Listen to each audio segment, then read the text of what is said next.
Suave.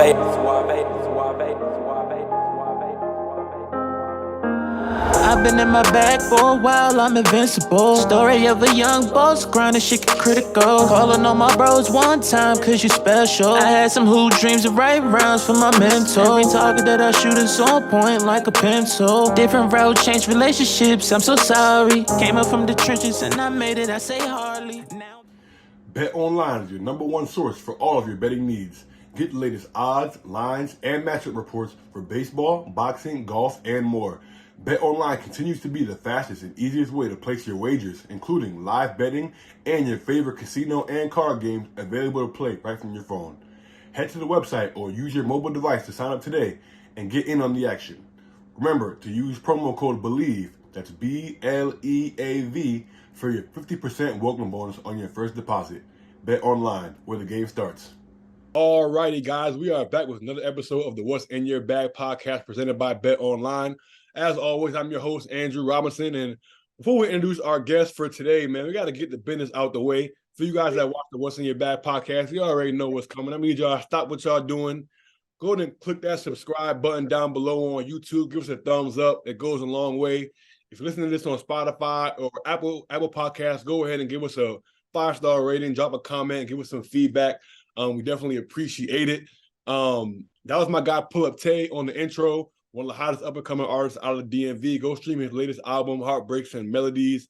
Just dropped. It's going to be him again on the outro. Thanks to all you guys who have been supporting, been showing love on Instagram, YouTube, Twitter. We're on the road to 10K, man. So keep on hitting that subscribe button. It definitely goes a long way.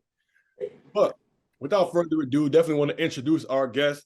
This is somebody who, man, we've been trying to get this in the works for a couple of weeks now, man. Definitely happy to finally get it going. You know, finally get my guy on the podcast. He's a busy man in high demand. You know, so definitely no worries there. But we're pleased to be joined today by Naveen Thavathiru. This is Trae Young's personal content creator.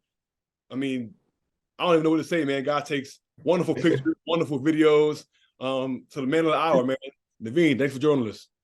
Of course, man. Thank you for having me. So, like you said, it's definitely been in the works, but man, I've been wanting to have this conversation with you for a while, so I'm glad we're making it happen. No doubt, man. It's likewise, man. We got so much to talk about. You know what I'm saying? I know you guys just got back in from Vegas. So before we get into kind of your journey and kind of how you got to talking, man, just tell me about Vegas, man. Tell me about Summer League. What the vibes like out there?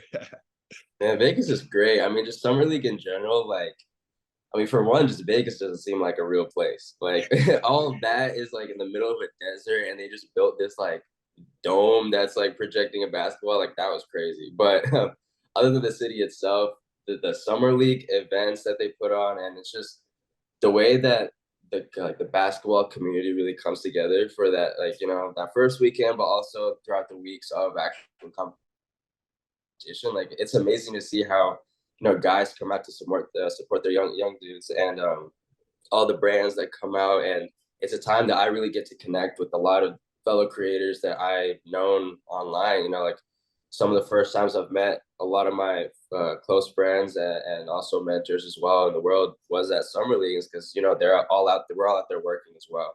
So just the whole energy, the vibes, you know, everyone's always out there to have fun too. And you know, it's in a way kind of just a celebration of what the community is like, because it's just you're able to have fun but also get the work done, support each other, and it's definitely a dope place to be, with great vibes, great energy. Facts. What would you say is like your favorite part of Summer League?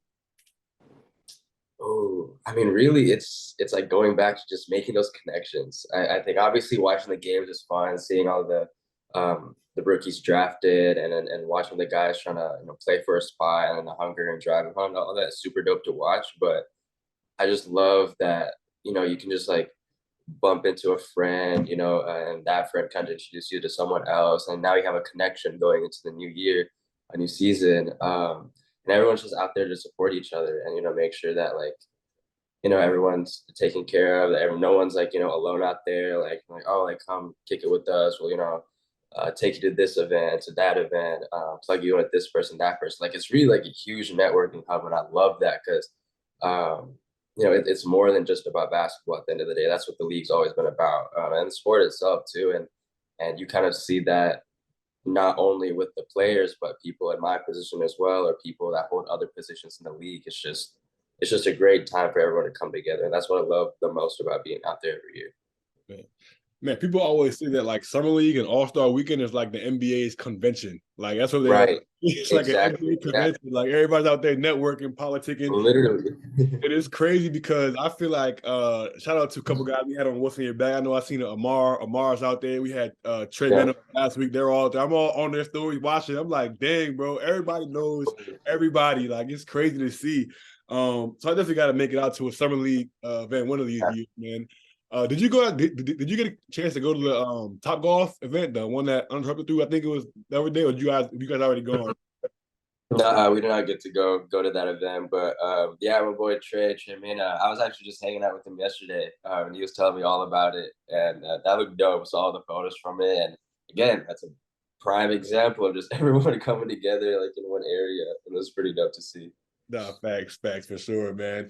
Man, shout out to all the guys at Summer League for sure, man. I know you guys are having a ball out there. So kind of switching gears a little bit, I want to talk to you about your journey, right? I feel like one of my favorite parts, about this podcast is being able to just hear people's stories and how they kind of got into doing what they're doing. So talk to me about how you first got into photography. Obviously looking where you're at now, I'm sure it's a long way from where you started. So do you remember just how you first got introduced to photography, when you first kind of picked up a camera, and just talk to us about that experience? Yeah, I mean, the first time I really ever picked up a camera, I mean, I guess the first time I really got interest was because like my dad always at a young age had like a little an Olympus like point and shoot camera that he would always take on like family trips and stuff. And that was just like always a part of my life. Like I never in my mind was like, oh, like he got a camera to specifically do this. It's like, oh, anytime we go there, dad's gonna have a camera on him.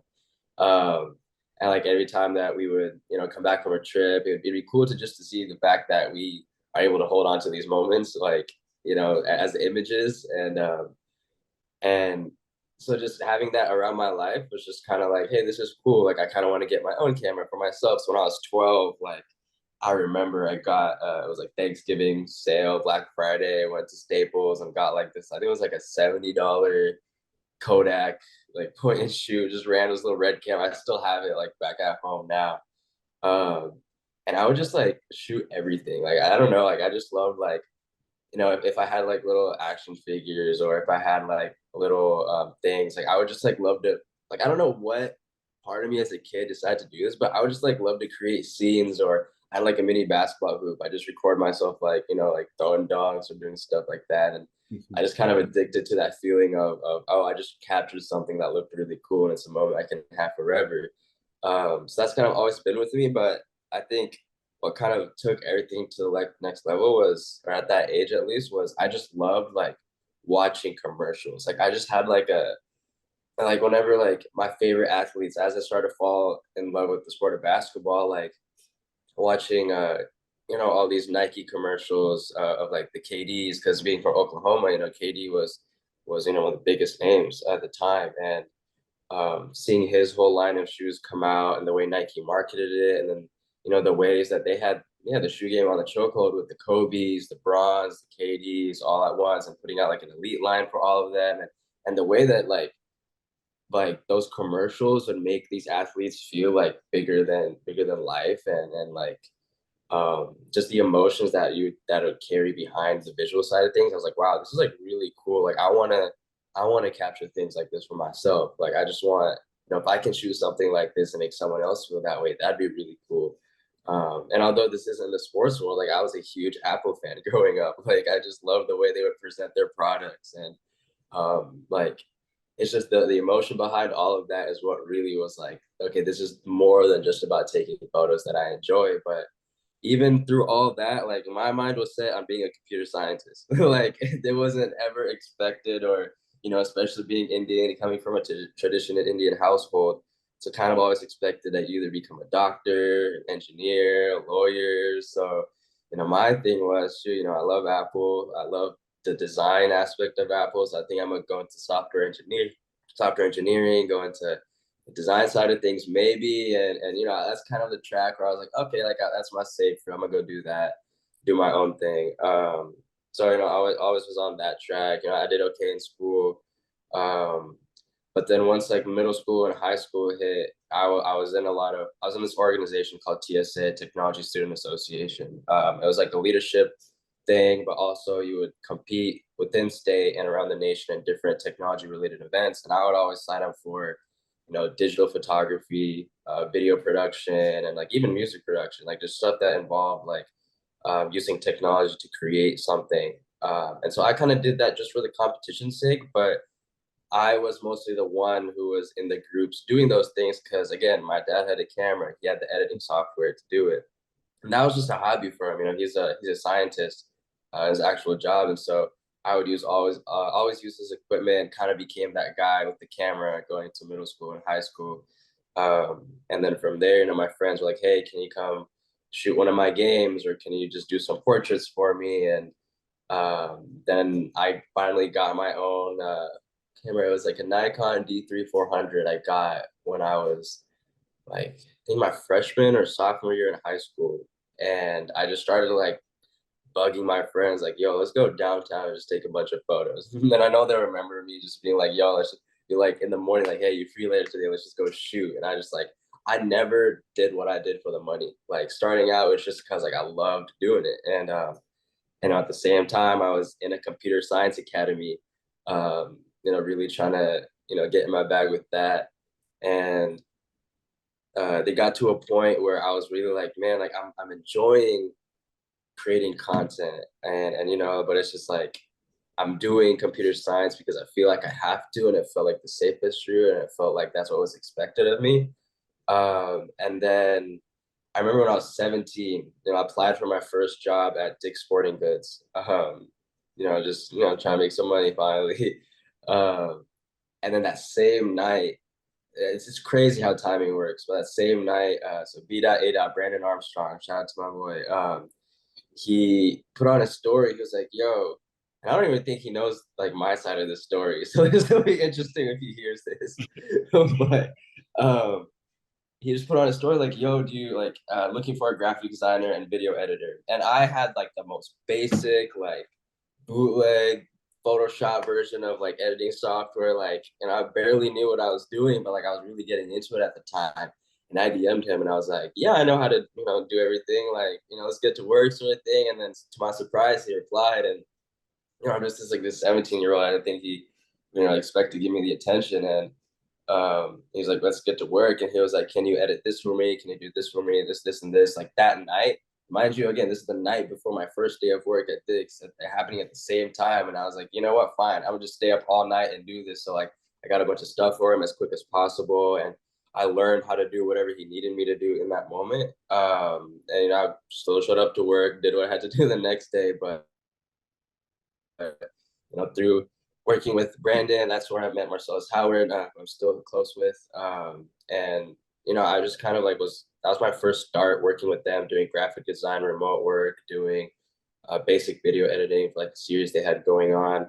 That was kind of the way I got my foot in the door. And then that's when I met people over at in the lab lifestyle basketball with Devin in the lab and Nav, another Nav, and he and they, you know, they just loved the way that I was able to get quick returns on graphic designs, quick returns on whatever they needed. And so, I mean, I owe a lot to them that they put a trust in this kid to, you know, they gave me a internship position with the brand, with the company. And so I was helping them do a lot of basic graphic design, and looking back, it's like I can't believe they still kept me on after all the work I did, but I must have done a good enough job. More than anything, though, I just wanted to make sure my work ethic was strong and I was being consistent with what they needed, and then the growth and the development of the artistic side would kind of come on its own. Because that's just, I mean, for me, that's always been my philosophy. It's like whatever, like your creative side of things that you learn with experience, and that kind of happens organically with who you are, the way you think, and what influences you. What you really need to work on and stay consistent with is your work ethic and how you're, you know, showing up every day, getting your reps in, and do what you got to do. Similar to an athlete, like you're not getting your shots up every day, you're not going to get better, you know. So just that kind of mentality was really, and growing up was hard, and you know, like I wasn't always, you know, working as hard as I could have. I would always hit blocks at a young age and be like, oh, like I feel kind of burnt out. And at the same time, I'm still in high school. You know, I have a full day of school, come back, edit, and then still trying to find time to do, you know, have my own fun, do my own thing. So I mean, it was kind of like a blessing to be able to kind of put in that position at a young age to kind of figure all that out. You know, see the importance of work ethic is, because no matter how talented you are, like you're not really gonna get the most out of a position or feel like, you know, be deserving of a position unless you're actually showing up and getting the work done. Um, and I think working within the lab was a huge turning point for me, because I was able to do all the creative stuff that I wanted to learn as well, but also, you know, it was a big wake up call, and also it was really humbling to be like, okay, you still gotta, like, it's still work. You still, at the end of the day, still gotta make sure you do your thing. So, you know, did a lot of work for them to help with their lifestyle stuff, and that's when I really got back into photography. Um, and uh, they also gave me a chance to come out to LA like the summer after my junior year of high school, I think. And that was my first time ever in LA, traveling alone. Came out here, did some in-person work for Devin. That's when I started um, shooting a bit more basketball, because at the time I was still just doing like clothing and models and graphic design stuff. And then came out here, went to some of Dev's training sessions, shot some basketball, snuck into my first Drew League game. I didn't have a credential, but I was out here, and then snuck into that. Got some photos, and at the time, LaMelo Ball was playing in it. Uh, and you know, that was like my first experience really being out in the field, sort of thing. And again, big humbling and learning experience, because I was really quiet. I was a really quiet kid. Um, and you know, I definitely didn't fully take advantage of the opportunity as well as I could have, but again, learned from it. And you know, from there, college started off for me. Freshman year, got cut half a short because of COVID, but at the time I was working for the OU Daily, which is an OU newspaper, and I was doing their basketball stuff. So shooting basketball at OU, and while doing that, also, you know, the high school scene in Oklahoma, working with trainers in Oklahoma, kind of put the graphic design work to the side because I feel like that wasn't really for me. Although it got me into it, you know, it's quickly realized that like that's not where my passion really lies. Although I can do it, I really wanted to focus on the camera work, photography, videography, and just get my name out there, putting my face out there. Um, and then yeah, so things were going great, and then COVID hit my second semester of freshman year, and it kind of just like, you know, everything shut down. And it's like, well, there's nothing to take photos of. And so I was kind of just like, maybe I gotta. And I was majoring in creative media production, you know, so that's my major, minoring psychology. So I was kind of like, you know, just fully diving into that world of things. But for a second, I was kind of like, maybe I should go back to the safe route of computer science. Like, I don't know what the world's going to be like. We're going to come back to it. I kind of lost all the momentum that I was kind of building at the time. And then that's when I found a pro am in Oklahoma called Skins League.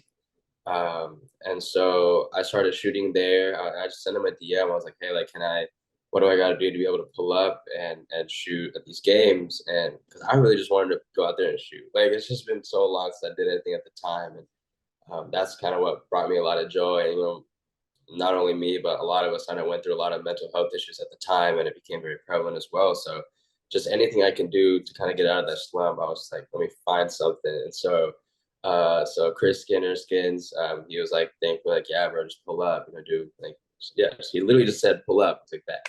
So I went there, shot, you know, I was shooting games there, met a lot of the players. Still was a quiet kid, wasn't talking to too many people. I just kind of walked to the gym, said what's up to Skins, just got to shooting, and then kind of started letting my work speak for me. And then like the next few games, people started coming up to be like, hey, like, about the photos, you know, can you take some photos of me? And I was like, cool, yeah, let's keep doing this. And then again, nothing else was going on in the world. And even at Skins League, like, they were kind of pushing the rules a little bit on who all could be at the gym, whatnot. And then this is the part where things kind of taken a turn for me, is when Trae, Trae Young. You know, he came and played in Skins League, being from Oklahoma. He came and played in town, and um, he came in. The gym was like packed with people. Like there was no corner three at this point because there's just so many people filling up the baselines. Um, and you know, I just did everything I could to make sure I could get like the perfect shots of him and all the shots that I would have wanted. Him and Buddy Hield came to play. They put on a show, and those photos of him went everywhere because there's nothing else going. There's no other basketball going on, and the world was like, "Oh, Trae Young pulled to play, dropped 40, whatever, in this Pro Am league in Oklahoma." Um, and so then it caught his attention, and I sent him the photos. He posted one of them, and I was like over the moon. I was like, "Oh my gosh!" Like Trae Young just posted one of my photos. Like I'm in it, you know. It was just a crazy feeling at the time, and like that kind of gave me a kick back into like, all right, I want to start doing this again. Like I love that feeling. And then so my sophomore year started, kept shooting for the school, but that's all I was really doing. Like I was just shooting for the school. I felt kind of stuck again. Wasn't really making too much progress. But I, you know, I think as a, like any freelancer could kind of really understand that feeling of like, or really anyone in any position where you're kind of just stuck in that one spot. You really want to grow into, you know, like you know you can do more than what you can, but you just can't find those like right opportunities and really go for it. So that's kind of the position I was in. And then that 2021 summer, after you know Trae did his thing in New York, had that great season. I noticed on his story, and this was that summer, 2021 summer. I noticed on his story like he would be coming back and working out in Oklahoma, and I was like, okay. He was at one of the gyms that I would shoot at and work with one of the trainers. So I literally just sent him a DM like. This was July 4th, sent him a DM like, hey, I'm a photographer, content creator. I don't know if you remember me. Um, no, I think there can be a lot of value in having content created for you, specifically for you, building your brand, you know, just holding content for a possible documentary in the future, blah, blah, blah, giving the spiel. And, you know, to my surprise, like he responded, he was like, yeah, I am looking for someone actually. He's like, do you do video stuff? Send him some work. And then he was just like, are you available to September? And for me, school starts in August. And so I was like, yes. I was like, I am available till September. Like, I'm not going to say no. So I just like jumped on it and I said, yeah, I'm available till September. I did tell him like, oh yeah, like, you know, school starts in August, but like, I'll be able to work around it, blah, blah, blah. And, you know, he didn't respond to my DM for a while and I was a little scared. I was like, okay, I kind of blew this. Like, it's just not gonna work. And, um, I remember I was out with the family July 4th, late at night, and I get a DM from RJ, his right hand man, best friend, and who's now one of my closest friends, who I'm actually living with right now. And he DM'd me. He was just like, "Yo, can you come to the Bahamas tomorrow?" And like I'm here with my family, you know, they're still not 100% on this whole photography career thing. You know, I'm just this like 19-year-old and they're just like, come tomorrow. I'm like, what do you mean? Like come to the Bahamas tomorrow. And then, you know, they like set me up with everything I needed. I didn't have a passport on me. I drove back up to Norman, where in my apartment was college, grabbed my passport, packed my bags, called my friends, like, yo, I don't know what's going on, but this like I got to tell someone. And called my closest friend, but still kept it low key. Didn't want to tell too many people. And then went out to the Bahamas, met Trae for the first time. Like, you know, it was so welcoming and you know, I was like, this was all new to me, and they all made sure I was so comfortable. And then, you know, from there, I took some of my first photos of him.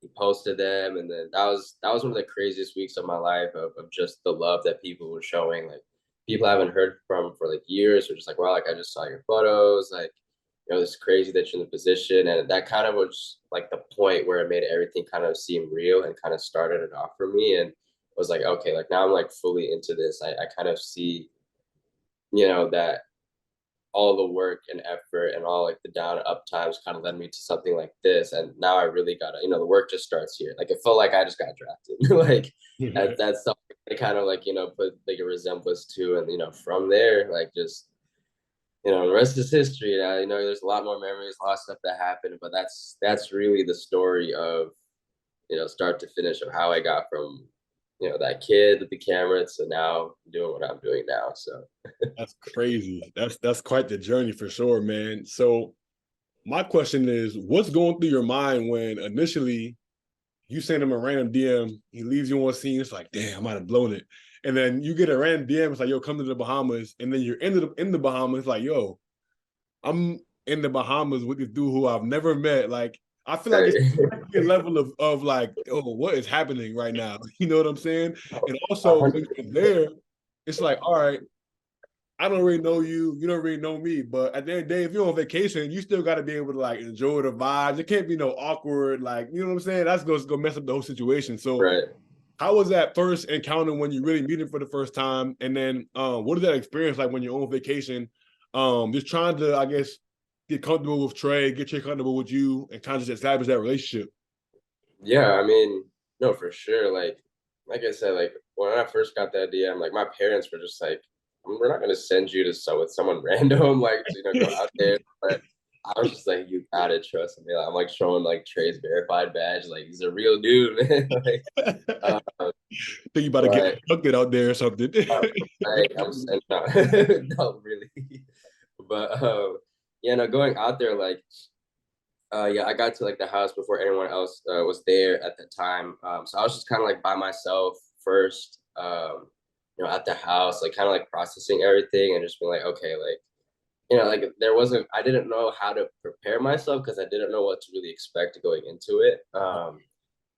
But the thing I was just telling myself was just to be myself, like be organic. Like what got me here was just being myself. I wasn't trying to be anyone else but me. So as long as I stay true to that, I'll be fine. And like the energy that RJ and Josh and everyone else that was there that brought to me when I first met, like there's like, yo, like, and being from Oklahoma helps too, because like we all knew mutuals. And so from the start, like, hey, like, this person, that person, I was like, yeah, like, at the time, like, I hope I'm a much different person than I am now than I was then. But like I was like extremely shy. Like I wasn't like, like I did photo and video stuff mostly because like, I get to have a voice without really having to use my voice. Like that's what it was at the time.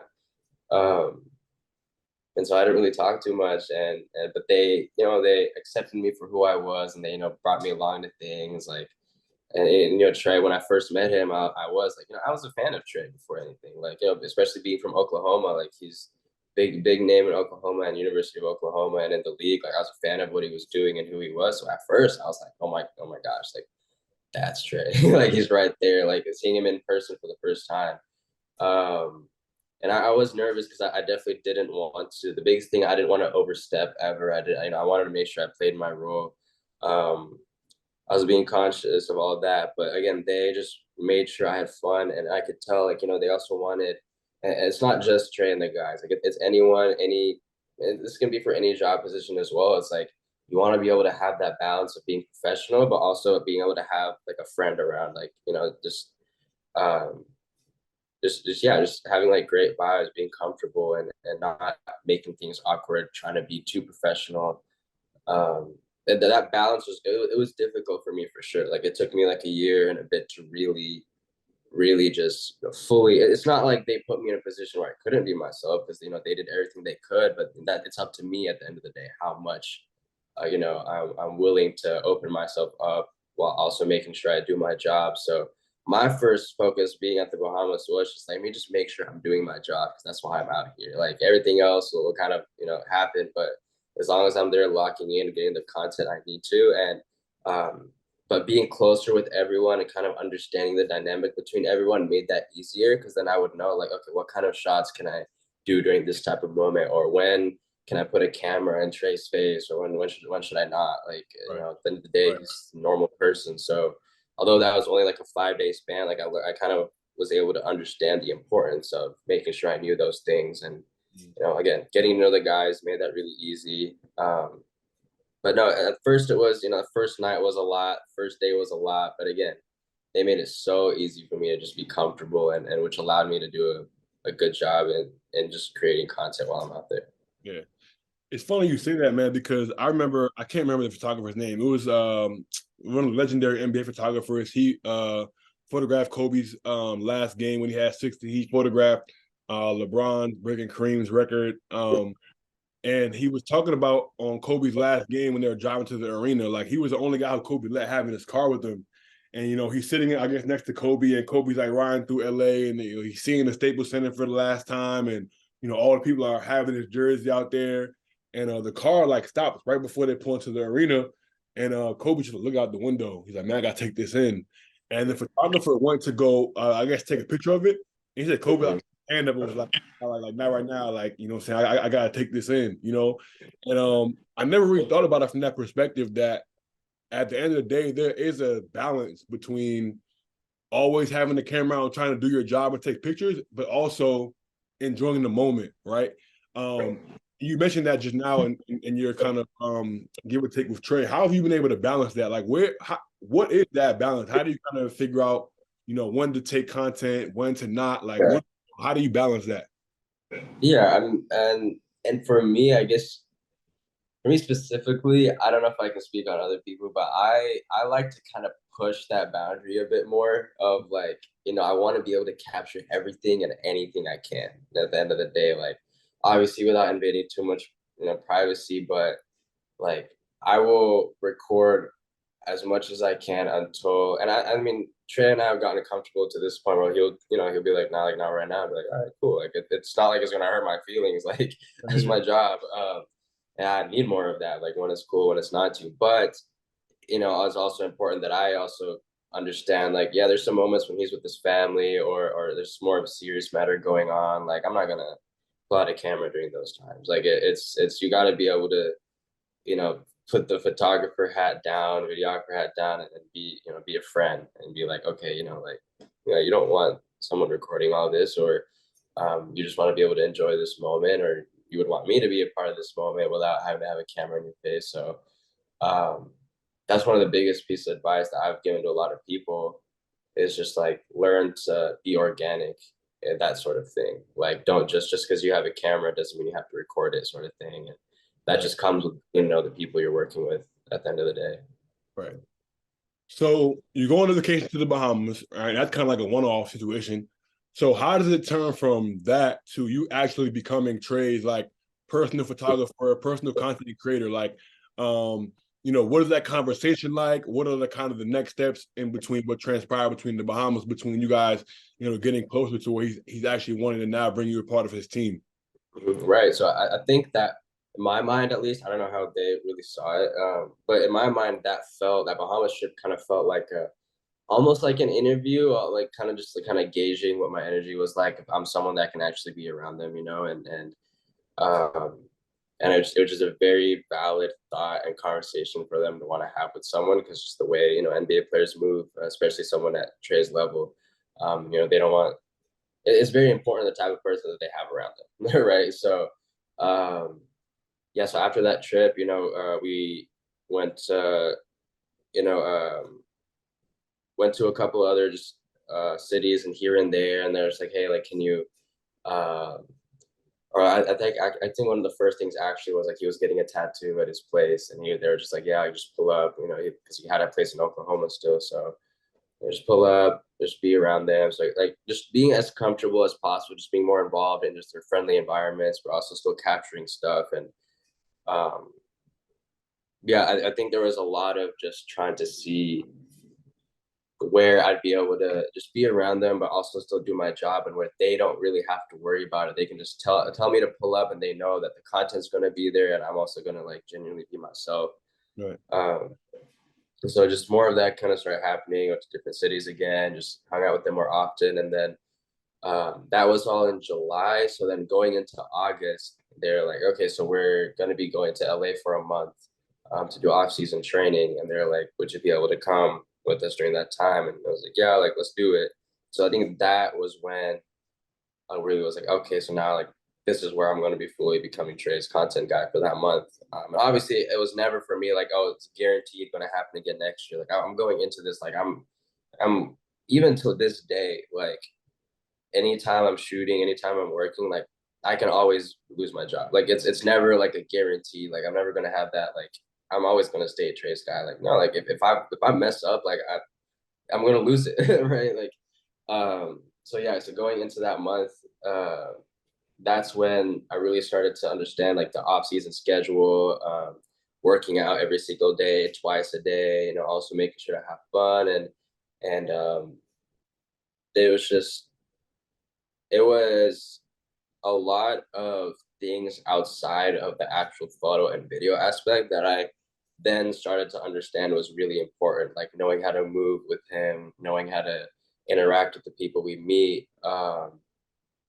and uh, just learning how to play my role. Because especially up in that level, like you can't be. I mean, like I don't want to make it sound like you can't truly be yourself because that's important, but you got to understand just how to maneuver. There's just a way to it. Like you got to make sure that um, you're professional, but you're also your own person to where, how do I put this into words? Like you want to be confident in who you are. Like especially nowadays, it's like I'm able to say like I'm Nav Visuals, Trae's content creator guy, and it's like, well, if you're confident in who you are, you show that confidence, and you're getting the things you need to get done. It's like you'll thrive in the space because people like you'll build that respect, and that was the biggest thing I think for me was trying to understand was how to build that respect for myself, build that credibility, and then really make myself feel like you belong in the area because I was hit with a lot of imposter syndrome early on, like just feeling like I didn't belong in these rooms at the time. That was really difficult for me and definitely affected my mental health a lot. Was like, man, do I, is this skinny brown kid really belong in this room full of like professional athletes who, they're successful and people have been in this industry for a while and really have a name for themselves. But um, yeah, I mean that's trying to figure all that out was when I was like, okay, like if I want to be Trae's content guy, you know, representing him, I have to make sure I'm someone that he would want to be like represented by. And so I think that whole transition was kind of the start of like, going back to your question of when being Trae's content guy happened. But yeah, it's like, but after that summer was over, I just went back straight to school. His season started, I was back in school, and again, no guarantee that that next summer would be the same. But I kind of just kept my head down and kept working locally and did everything that I could in my control and just made sure like I didn't slow down just because of what happened that summer.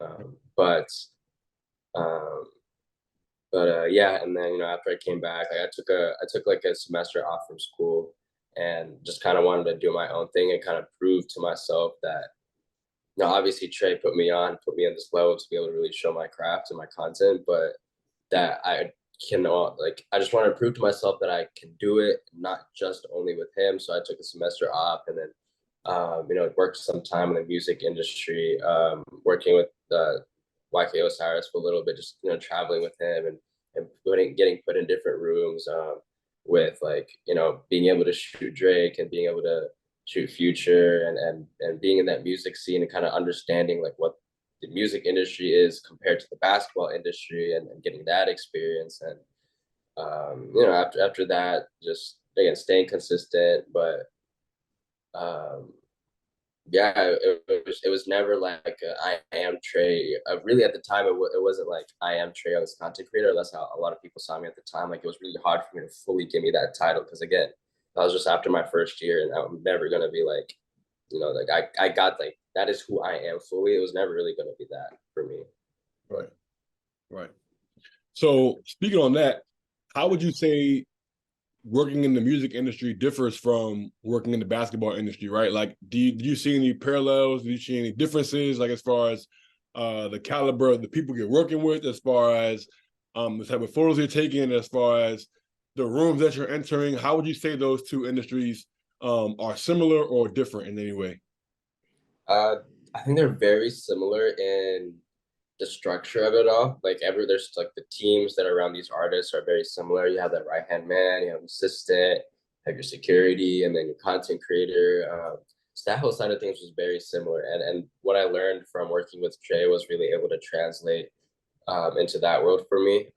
But an athlete's lifestyle, you're going to prioritize your health. You're going to make sure you get sleep as much as you do. You're going to make sure you eat on time and all of that. But working with music artists, like it's even more on the go. Like you got to make appearances at clubs, you got to perform places, you got to go to the studio late at night, sleeping during the day, being awake at night. So it was really fun. Like don't get me wrong, like I loved it. I'm glad I had that experience.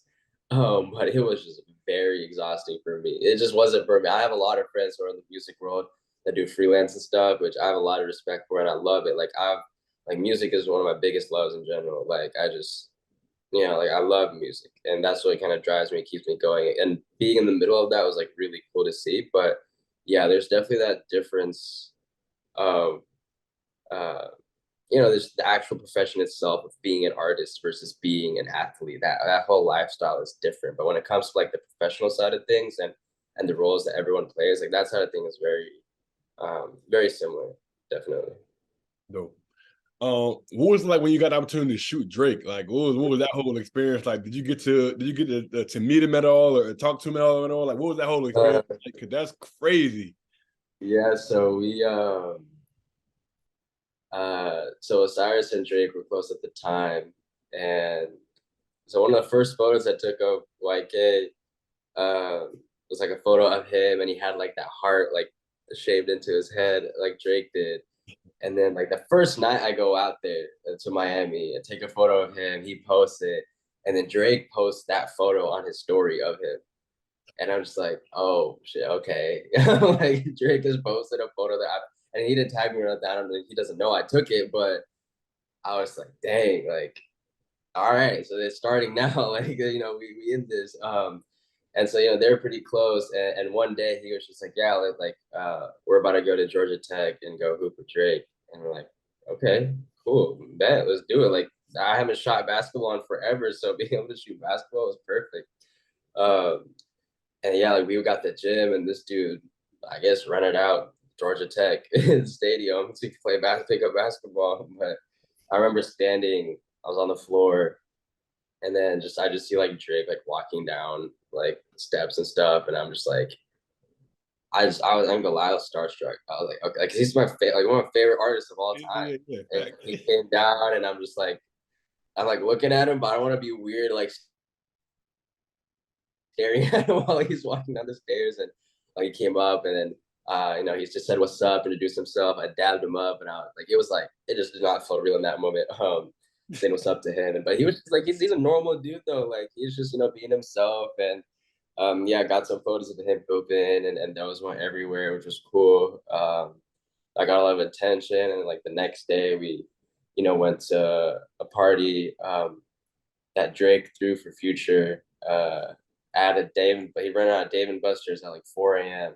and like with a whole bunch of people. Like Lil Yachty was there. Like I have a photo of 21 Savage playing like one of like a Dave and Buster's game. Like it's one of my favorite photos. Like 21 Savage, all that he raps about, who his whole character is like playing games at Dave and Buster's. Like, and like I remember like Knife Talk came on, and Drake's like a couple feet to the left of me rapping. Like 21's right there, and then Future's out there in the back. Lil Yachty is like walking back here. Thug's playing on like a basketball machine, and like that whole time just felt like a fever dream. But like it was definitely really cool to kind of, and if it wasn't for Osiris, like I wouldn't be in those positions in general. But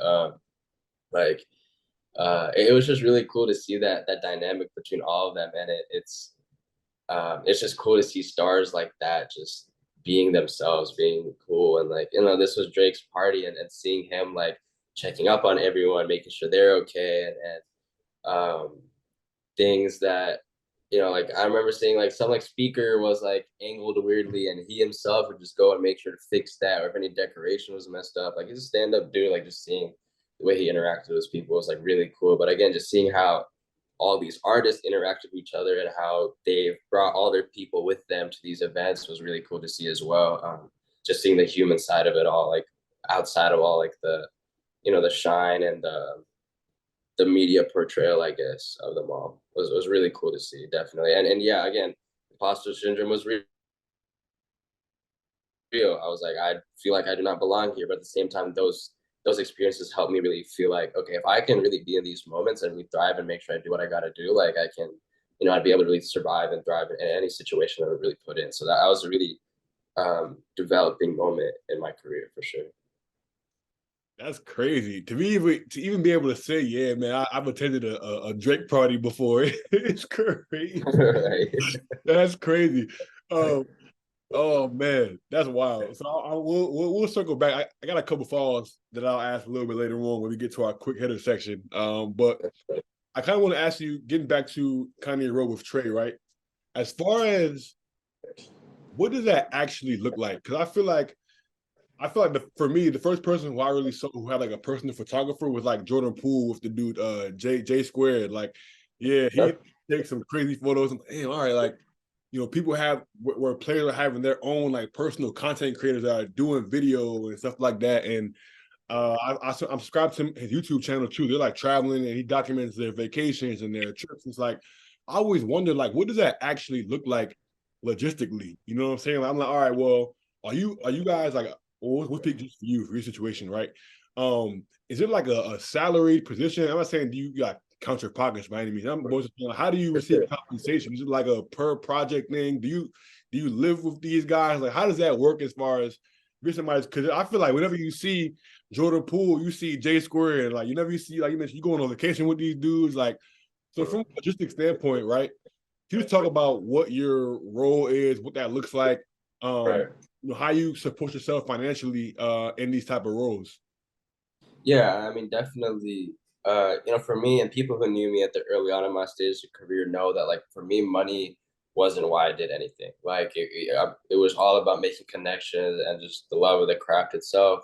So I was really bad when it came to the financial side of things starting out, and then still wasn't great at it. Getting kicked into working with Trey, like at the time, like I never was like, hey, like I need to make sure I get paid. It was kind of just like, okay, what do you think I'm worth? And then we'll go from there for me at that time. So yeah, and it is important to get paid. I'll always preach that for any freelance, like you got to be able to eat, survive, and also grow your brand, grow your equipment, and invest in yourself definitely. So yeah, I mean it's definitely a paid position. I'm getting taken care of well. Get the things I need to get paid for, and for them it's definitely, as long as I have everything I need to do my best work for him. The more he invests into me is the more I'm able to create exactly what he needs. And I know Trey understands that. So it's financially, it's never been an issue with him. And also he's always made sure, and this is one of the things I respect about Trey, and I hope other athletes also do this with the people that they work with, is, he's like, although you're my guy, like I want you to be able to make more connections, work with other people, and like, get to know and really grow, like not just be comfortable with the position I'm in. Like I could just stick with Trey, and obviously right now, position I'm in now is like, yes, he's my focus now. My full-time job is working with him now. Like, but at that time it was like, like make more money, not using Trey, like, not using him, not taking advantage of him, but like, you get revenue working with, the brands that he works with, or, his endorsements. And also, while with him, if I meet any other trainers or meet any other athletes that may need work whenever I'm not with Trey, like, take advantage of that, and use that to grow yourself and build yourself outside of the athlete that you're working with, because that's not all I want to be known for. Although I'm proud to be known for that, I love being known for that. And that's, again, literally my job now. It's like you want to be able to build a name for yourself, and doing that is also what's going to be able to financially support yourself at the end of the day. So yeah, like starting off, it was like, I made sure to make money, especially when I came back home from working with Trey, getting paid doing other freelance stuff. But yeah, while I'm with him, he'll make sure to take care of, like transportation, take care of, food and stuff and whatnot. And then like a salary on top of that is what's going to help me. Um, and again, I know other creators that listen, like make sure you're getting paid so that you can also improve your equipment to be more efficient. That's just going to help the athlete at the end of the day, the more that, they're able to put their money into you. So again, I've never do it for the money, but it is important. So, yeah, that side of things definitely was, and I'm still trying to get better at it. Still trying to understand, like, knowing your worth is like the biggest thing ever. Like, just don't get lowballed if you feel like you're not getting paid as much as you should be. But at the same time, don't burn any bridges or ruin any relationships just for the money side of things. Like, it'll come as long as you're staying consistent. Right. So this is type of more of like a salary type of thing. It's not like you come do this, I'll pay you this. It's like you're on the team, so you get a salary type of thing. Yes. Yeah. That's solid. That's solid. I feel like for you, right, to be on an athlete's team, I feel like for an athlete, it's so important to be able to build a team of, like you mentioned earlier, having people that are trustworthy, right? And the reality is, you do great work. You know what I'm saying? But you're a photographer yourself. There are a bunch of photographers and videographers that do great work, right? Trae could have hired a bunch of other people. I think that it says even more about you as a person that these athletes and Trae specifically saw value in you as a person to bring you a part of their team, right? Because at the end of the day, you're around this guy all the time. You're meeting his family. You're in his house. You on vacation with these people. So it's not just about you being able to take a good picture. At the end of the day, it's a lot more that goes into it beyond a picture or a video, right? So for you, what does it mean to you that like Trae was able to trust you to bring him onto his team, bring you onto his team, and have you around his family, and have you be integrated into his life? You know what I'm saying? 'Cause I think that says a lot for Yeah. put that amount of trust into you, and to allow you to come into their circle. Yeah, man, I'm forever thankful and grateful. Not only him, but just his family as well, his mom, dads, brothers, sisters, friends. Like they've all accepted me and allowed me to be a part of like really special moments. Like like the birth of his son and things like that. Like it's I it genuinely means a lot to me. And like you said,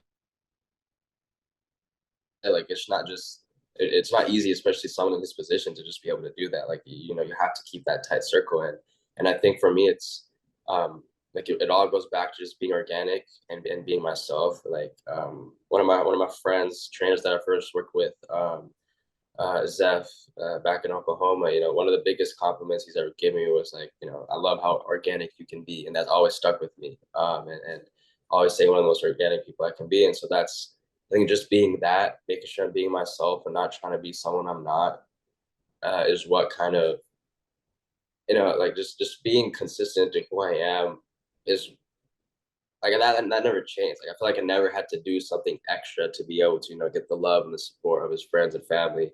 Um, and that's all you want. Like if you're gonna work for an athlete, like they're not gonna trust someone who puts on a face when they're around their people. Like it's they want to trust someone who's authentically themselves, um, and just like just uh, yeah. I mean, like it's hard to think because like I don't know what specifically about me would be like, okay, yeah, he's cool enough to be around. Like I just like I said, I've just been being myself, and I think that's what he finds a lot of value in, as someone who's being real and um someone that's trustworthy, because I'm open. Like I don't hide nothing. Like these are my friends. Like I'm just being myself around them at the end of the day, um and also like making sure to be respectful. Like these are especially Trey's parents. Like I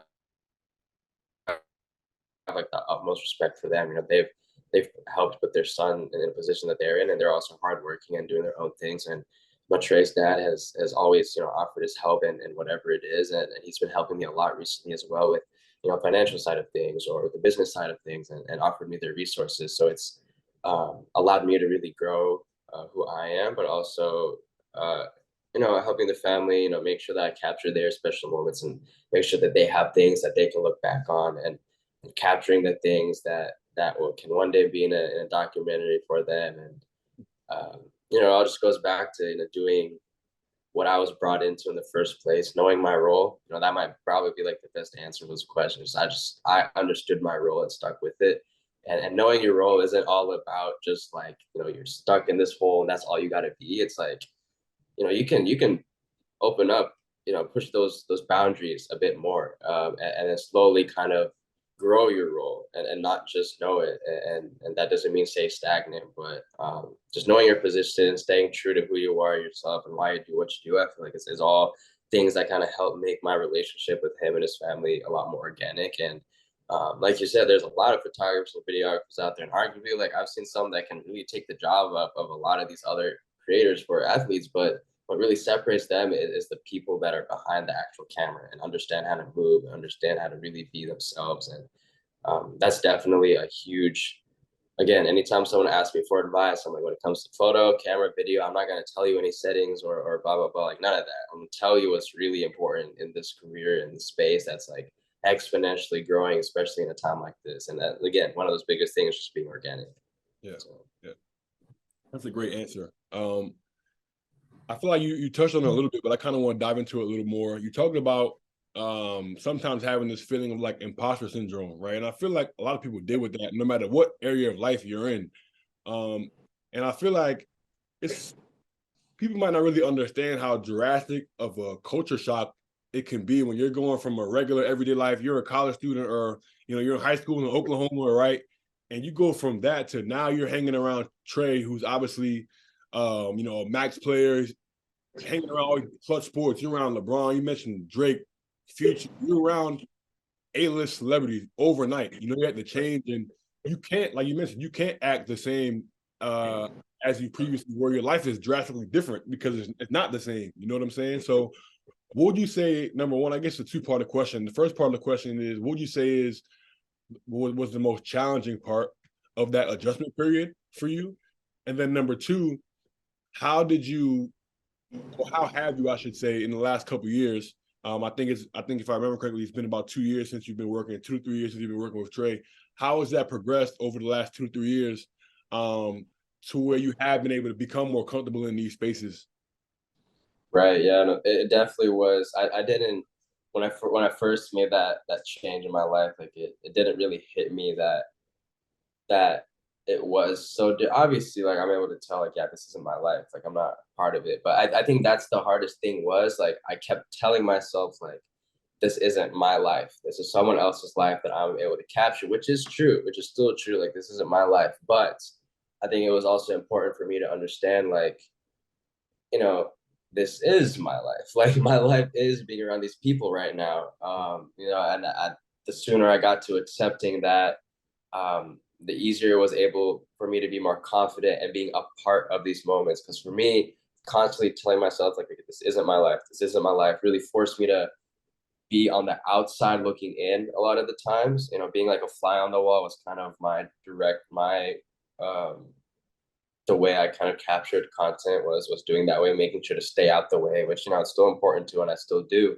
But I just never fully allowed myself to be a part of those moments because I didn't really felt like I belonged. Because these are all people that you know they they're very successful in what they're doing, but I think just it took a lot of having some self-respect for myself, like just I think this doesn't even fully have to do with the career itself. It's just life, like just growing up as a kid, like it's um like being in all these positions, like I wasn't like really around my friends too much because like especially like high school, like my friends will tell you like when they would like go out party and stuff, like I know this is like cliche as heck, but like I would stay home and I would be editing like all night. Like friends would be having fun, and obviously they're still succeeding in their own ways, and they're a lot of them I have like since then a lot of my friends have graduated, have amazing jobs, and are actually like, really doing well in their careers. But like for my path, trying to make it into something that's not like I can, as long as I work really hard through school, graduate, get that job, like that's not the same in a creative field. Same can be said with being an athlete or being an artist. Like you have to put a lot of hours outside of what is seen. And so doing that, I was really like, I was really an antisocial person, and I still am. Like I'm comfortable when I'm on my own and I'm alone. But all of that, saying all that is just to say like when that going into a lifestyle that's super high energy, super you got to be super extroverted.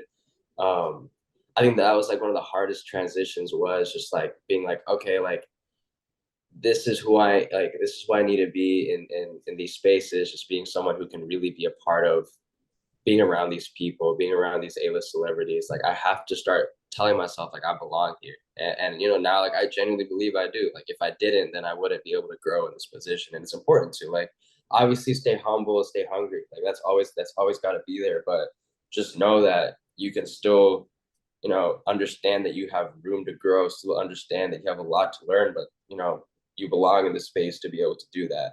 Um, like or else, you're just gonna fall behind. Like if you don't, you can get put in these positions, feel like you belong there, be like, I belong here, so I deserve to stay here. Like no, like that's gonna get you kicked out of this world quick. But as long as you have that confidence, which is what I was definitely lacking, which is confidence in myself and who I am, and not relying on um not always relying on like the people around you to always gas you up, or the people around you to always give you that validation. Like it definitely was like a lot of like making sure to give yourself self-love, give yourself time to take care of yourself, take care of your mental health, and just understand that like, hey, like like things aren't always gonna go the way you want it to, or you're gonna have those times of like imposter syndrome, but like stay confident, believe in what you do and why you do it, and like you'll be fine. And that's kind of like the thing I lived by, was just staying true to myself, and why I started doing what I'm doing, and being in those positions. Like okay, like I just need to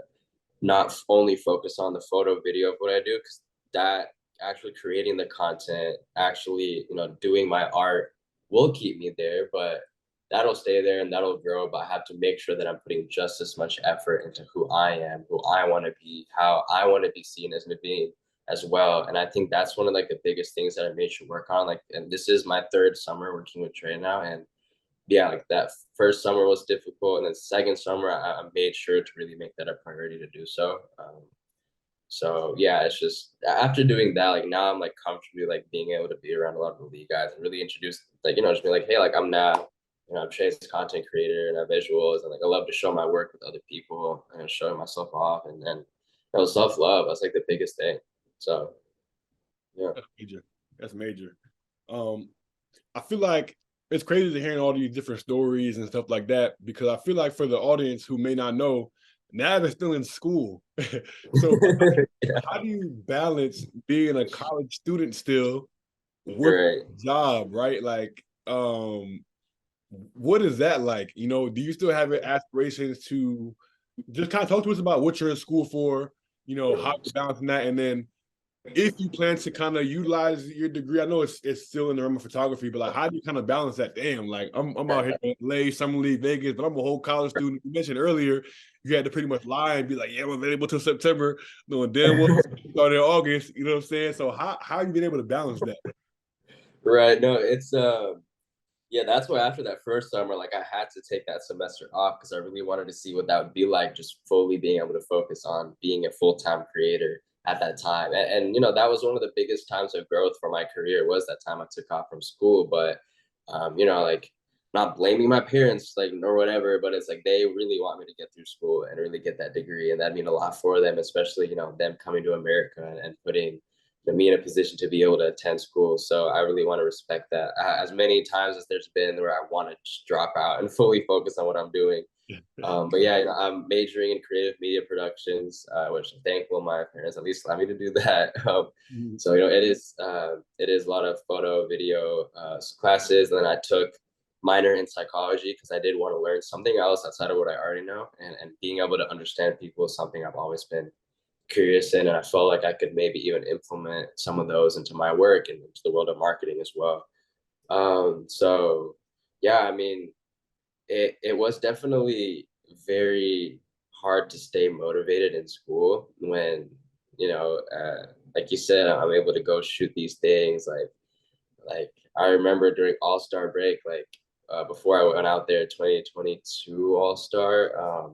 Like that's when school started back up in January. I'm writing a bunch of papers and classes, and then I have to talk to my professors like, hey, like I'm gonna be gone next week for All Star, like blah. But the thing I love is like they knew like who I was working with and the position I was in, and it wasn't any like special treatment or nothing. Like that's the last thing that they would do. But the thing I loved about the college at OU is they're like, if you're working in the industry, doing whatever you're doing, like we're gonna make sure we allow you to give that time to you, to be able to do that, as long as I stay ahead on my work, which I really respected, and I'm thankful for. So like yeah, like I was able to go to Vegas, not Vegas, to at the time it was Cleveland, so I went to Cleveland, and there like I woke up, got my work done, wrote my papers, and then made sure I just had to get up earlier, make sure I did that. Got through that whole week, and then I'd come back and I'm exhausted from like just that week of working, but I had to get back to get back to classes. I remember I came straight back and I had like tests to take, and you know, at those moments it does feel like a lot, but it's after getting through it is it's like it's worth it. It's the feeling of, you know, I got all the work done and also got my classes done, which I kind of love that feeling. But it's just doing what I got to do at the end of the day. Like I'm still a student and I make sure that doesn't change. And it is difficult, like being in classes that, again, no disrespect to the university at all. Like they do amazing things and really help a lot of students. And it's just for me, it's like, I really feel like there are areas where, you know, and it's not only at OU or I see in other universities and other programs to where, like, you know, the world of content creating is drastically changing. It's not all just about broadcasting on TV or even on like radio. Like that's, you know, that's starting to phase out. Like, yeah, especially thanks to podcasts, like thanks to all this, like, you know what I mean? So it is interesting. It was a little difficult, you know, trying to push through courses that I really felt like, you know, I can see a lot of change in as well, which I will and want to have these conversations with people at the university. Like, you know, like back in my mind, one day I would love to come and teach a college course on personal content creation. Like it's an art to it. There's a lot you can learn, a technical side and everything else. And like, you know, being able to do stuff like that in the future is why I want to kind of push through school. And so I see value in it, in staying at school while doing work as well. So as long as I'm able to get my work done, fit that in my schedule, and use that as a way to stay consistent and disciplined in my life, and you know, make sure that I'm also giving the time to my content and work, and I'm not sacrificing on one thing or the other. Although, admittedly, I do feel like now I'm prioritizing my work a bit more because a degree would be nice to have, but you know, everyone in this industry knows, like, even if you have a degree, it's not going to mean anything unless you build those relationships and build, you know, grow your career and your portfolio outside of school. Like you have to make sure to be able to do that. And obviously graduating college will show your ability to stay dedicated and consistent to something. That's kind of another reason why, you know, I want to stay in school. And everyone's like, I've had professors ask me like, why are you still in school? Like I've had like having a professor ask you that is like, okay, well, maybe I should be asking myself that, but you know, obviously he's joking, but at the same time, it's like, yeah, like I want to stay because I want to prove to myself that I can, you know, be consistent in that and getting that done. That's more of a personal goal for mine than a professional thing. And yeah, so I'll be going into my senior year this upcoming year, but I've gotten a full-time position working with Trae, so I'll be moving to Atlanta and working with him during the season. So that's kind of my priority going into this next year, but I'll be able to finish off school online. So it'll be interesting to see. You know, it's like I said at that time when I said, yeah, Trae, I'll be available till September, even though knowing I won't be. It's kind of that same mentality now. Like, yeah, I can do school while doing work, not knowing if it'll work, but just as long as I can go into it with that mentality, like, yeah, I can do it, stay consistent, be fine. Like, you know, I think I'll be good to go. How old are you now? I just turned 22. That's hectic. My boy is really young in these streets, man. I feel like, hey, listen, man, I tip my hat off to you, man. I tip my hat off to you because, you know, if I was partying with Drake and Future and 21, and I'm out here All-Star Weekend, and I'm sitting in Econ 101 or right, like, man, it's over for this. I'm out of here. Right. But I'm talking shit for real, because I ain't gonna lie. I was in your shoes as well, bro, and I can relate to having a personal goal. I can remember, so I did my undergrad at Quinnipiac. It's a D1 school up in Connecticut. Did my master's at Coppin State, and I was in the same position as you, sort of, where my grad program was a 2-year program, and originally you had to do it like in person.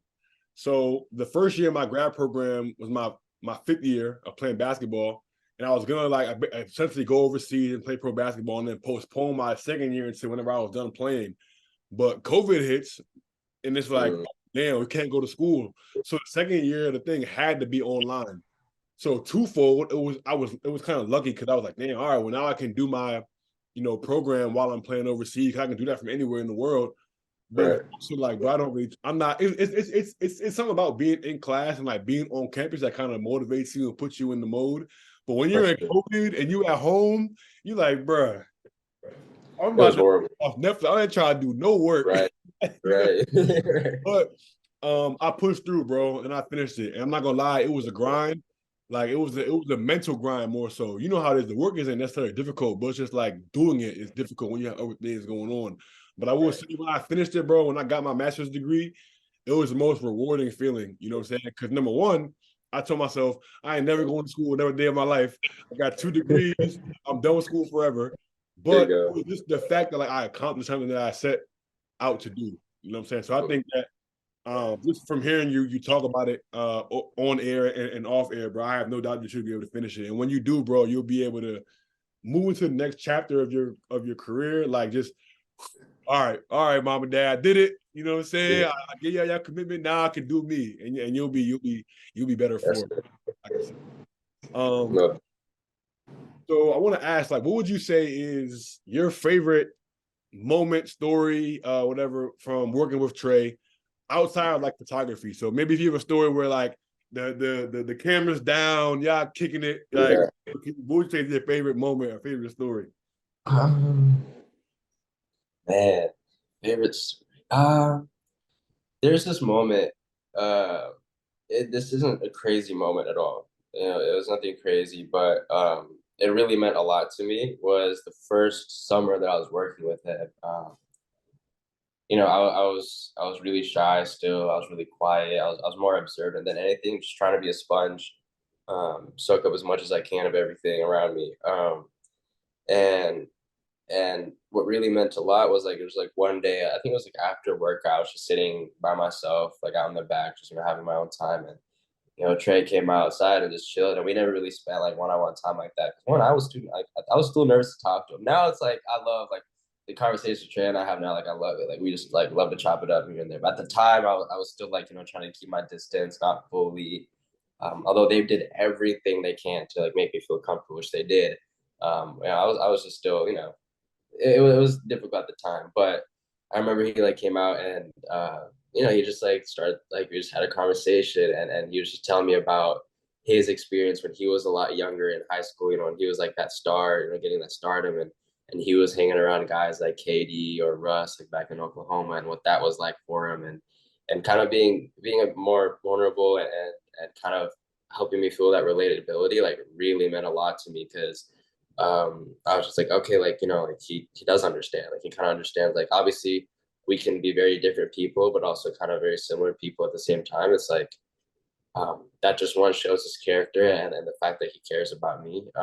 But also it's that like, yeah, like he like no matter who you are as a star, like he's all started somewhere and just showing that human side of him, like that was a really special moment that I'll never able to forget because that's something like I'm gonna take that and hopefully one day there's like a kid kind of in that similar position that I see like a young guy trying to make it into this world, like I want to be able to kind of offer that sort of that relatability, that understanding, that make you feel like hey, it's completely normal for you to feel this way, sort of thing. And I think that's more of like a personal favorite moment of mine because everything else is on camera. Everything else that like is fun that's going on that we do, like that's gonna be on camera. But those off camera moments that are more personal and more conversational, like I love having those because it really breaks down those walls of being able to be friends as well as like straight professionals with each other. But just always have amazing fun memories of like all the guys always having like music debates of like different music artists and stuff, and uh, yeah, just like whenever you go on trips and stuff, like playing card games on the plane or just little moments like that are always I always love it. And even those moments like I'll try not to capture on camera, just be more in the moment sort of thing. Yeah. But yeah, I think those type of situations are definitely some of my favorite that are off camera that like no one really gets to see. Yeah. So you mentioned a lot of the ones that people do get to see, because you record everything. And I want to talk to you about one of the ones that was popping recently that I saw everywhere was the one with you guys with Druski and the Sand Dudes. Talk to me about that day because number Oh one, my God. I was dying just watching Druski out there try to work out, and I Right. was out there working out with real athletes. So just talk to me about that experience, what that day was like, And then what Druski is like in person? Is he actually as funny as he seems online? Druski is an amazing individual. I'm so glad I got to meet him. Yeah, like so I guess it was like a few weeks ago, right after a workout. And I know you saw in that video now, but like yeah, like Druski and Trae have been staying in contact, and Trae was just like, yeah, like Drewski's gonna come to the sand dunes tomorrow, and we're all like, okay, sure. And we go to the sand dunes every Saturday morning. Get those. It's you can't tell how difficult it is until you're there doing the actual workouts, and but I love it, and I know the guys hate it because they're actually doing more of the workout than I am, even though I still get a workout trying to chase them up and down this hill. And don't get that wrong, but yeah, like I just didn't expect Drewski to actually pull up, and he did. And he just like pulled up, and man, his energy is amazing. He's just such a organically funny guy. Like he doesn't force it. Like he's just being himself, and he helped definitely get all of us through the workout. And it's just seeing him like respect to him for showing up at like 10 a.m. Like and it probably was like an hour and a half drive for him from where he was at. And well, he got straight to work. Like he was running up and down, doing the same drills as a professional athlete. And like yeah, like and that's the biggest thing is I just respected like he actually was like making sure he was getting the work in, and it wasn't just to come and have fun or whatever. Like it was really interesting to hear from him that like he's as performers, like I'm sure other artists can relate to this as well. Like you're on stage running around, whether it's singing, being a comedian, rapping, whatever it is, like you need to have a lot of energy to be able to do these tours all night while being able to cater to an audience of like thousands of people are running up and down a stage and not being tired. So like he's putting in work for a genuine reason, and it was really dope to hear the true genuine like like that serious side of him a little bit. But it's I was like, damn, I never really thought of it that way. Like, there's a reason why, like, a lot of these other industries, like, you got to make sure you stay in shape for that sort of thing. And so it's cool to see that, he's pushing himself to, he didn't just decide to go to the gym. He decided to do a workout with the pro athlete. It was just funny. And I remember after that day, he was just like, I'm never coming back. He came back the next week and put in more work. So, he sounds like he's dedicated to all of this. And I love it. I love it. It's a super dope guy. And like, he had an amazing reaction to like the photos I sent him. He was like, man, those are fires. I didn't expect to get those photos. And that meant a lot to me, and the love that he showed. But yeah, man, I've always been a fan of Juice. He's hilarious guy.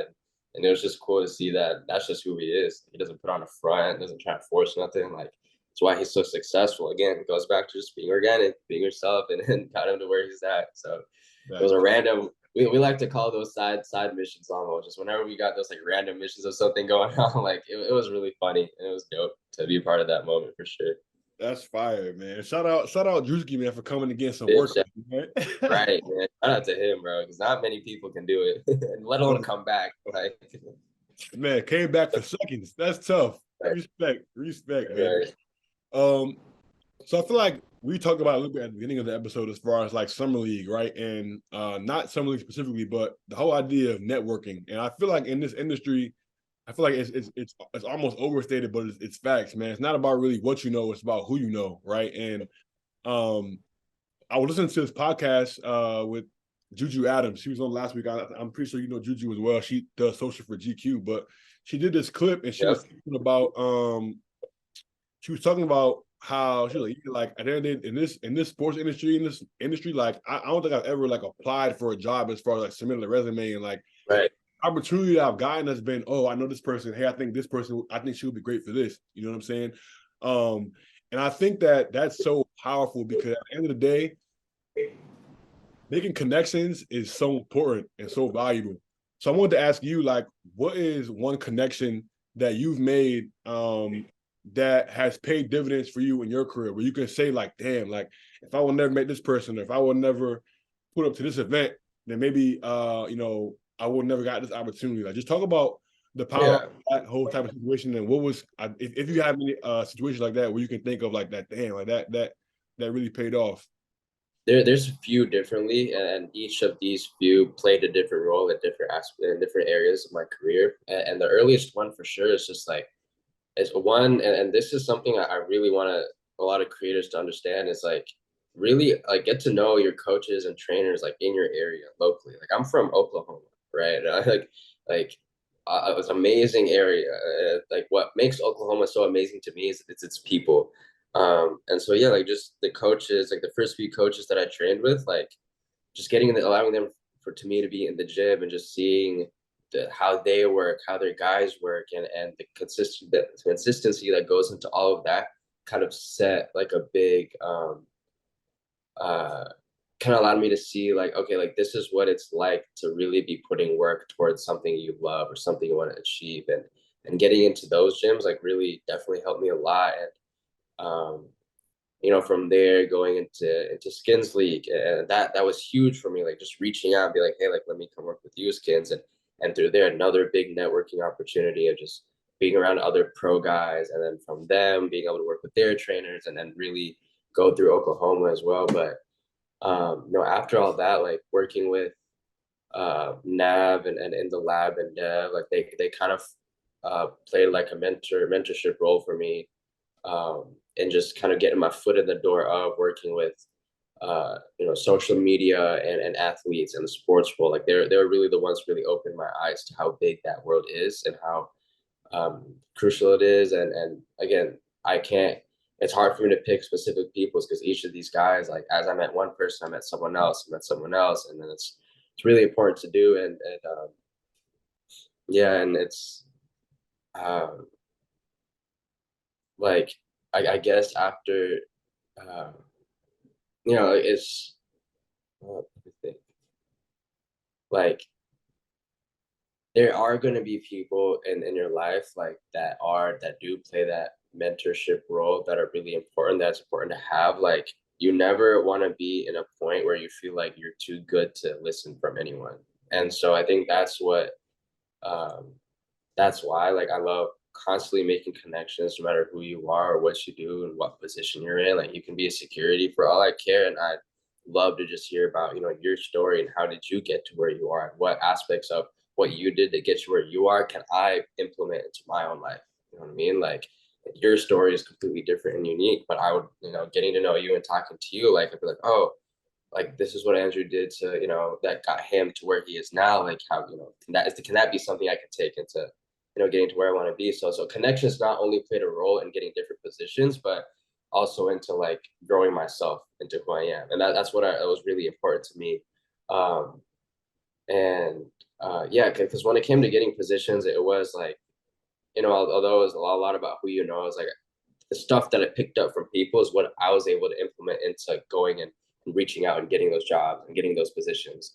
Um, but yeah, like and one of my best friends that now I have is someone who I knew on social media, Trae, man. Like like me and him, like we connected on social media like so long ago, and like that first summer I started working with him. He was Alex Bazell, Trace Trainer's content creator, and like that's when we met for the first time in the gym. And like from then, it's just like we've kind of just like stayed connected, and that's like been like my brother, like not only in the industry but outside of it. Like we had like some of like our earliest memories in our creator like lives together doing that, and we're always trying to like hype each other up and make sure that like we're there for each other whenever like things are getting rough, whether it be creatively or personally. And so like that's one of my most important um, connections, I would say, in a personal level as well, was being with him and really getting to know someone who kind of understands, you know, the positions that we get put in as content creators and what it takes to kind of get to where we need to be. Him and also Daryl, Gradient Visuals, like, Yep. He does all the stuff for Clutch, and he was like one of my biggest inspirations starting off, like just the way that he would push creativity and take photos that aren't just like regular photos. These are like shots and pieces really that he created because he wanted to. That's the vision he had. He took the photos, he edited it that way, and it really created something. That's what I loved and admired. And getting to really meet him, and then knowing that I could really text him or call him for advice, like that, like it really meant a lot. Just having that support system there. And yeah, like everyone in my life has played a different role, but I wouldn't be where I am if it wasn't for without them. So Yeah, I know that didn't really answer the question of who specifically got to, it was important, but it's Mhm. again, everyone played a different role, and I'm grateful and thankful for everyone that's been there and continues to be there, like throughout the way. So That's a great answer. That's a great answer, man. You definitely provide some great perspective for sure, man. And I had a chance to meet Daryl as well when I was in LA for the last 5 weeks when I was chilling with my brother. I met him at the Lakers Clippers game. Great oh dude. yeah, So yeah, shout out him, man. We're trying to get him on the podcast too, man. So Daryl, if you're listening, that's man, come tap in with us, man. Come tap my in. man. That'd be dope, man. He's definitely a great dude, man. So I wanted to ask you, right? Like when you look long term, right? You're only 22 years old. You're still super young, right? Where do you see your career going? If you could see, 5 years from now, 10 years from now, do you have a larger vision as far as things that you still want to accomplish, right? If you could say, all right, 15, 20 years from now, this is how my career to look like. What does that look Mhm. like for you? Man, I love the question, but it's also a question that I hate at the same time because it's like, because I've never ever been like anytime I'm like, okay, I want to do this next year and this next year, it's never gone that way for whether it be good or bad. Like, um, I've always now been forcing myself to more stay present in the moment and let whatever happens happen. So obviously, I have my goals. Like, I want to, like, there's like, I wanted to I can't really talk. Okay, I'm probably not going to talk about this specific project yet until it comes out. But it's one of the biggest projects of my life that recently I was just able to do, and that was like a dream project of mine that I thought I wouldn't be able to get to do until late in my career, and like I literally accomplished it at the age of 21 when that's something I thought that I could wouldn't like I would have to work my way up to doing, and that again completely changed my perspective again. Like, okay, if I did that now what can I really start to do in the years to come? And so it's really hard for me to say what I can see myself doing in 4 to 5 years, but with the way that this year is going so far, it's as long as I'm staying consistent with the opportunities that are coming now, it's like that's really what I want to do. It's just like really push the envelope on what it means to really push the boundaries and expectations on what it means to be a content creator and what that actually is, and beyond just taking photos or holding the camera. Like a more, I really want to delve into like a creative direction role, and like especially with Trae, like I really, and I've had these conversations where like, I really want to help solidify his look, solidify his brand, because outside of his logo, like I want people to recognize things that he's a part of, be like, okay, this is a bit of Trae, this is a bit of who he is, whatever you see on social media. And um, I really want to, in the next 5 years, like solidify what it means to me to be a creator, like at the end of the day. And that's what I want to learn from other people, learn through my experiences. And now, especially with everything that's kind of transpired for me, it's been hard for me to like set specific goals to hit. And I know it's really important to do that, but um, I think for me personally, I like all these goals and speaking things into existence and having it organically come. Like I'm in love with that whole journey of it all.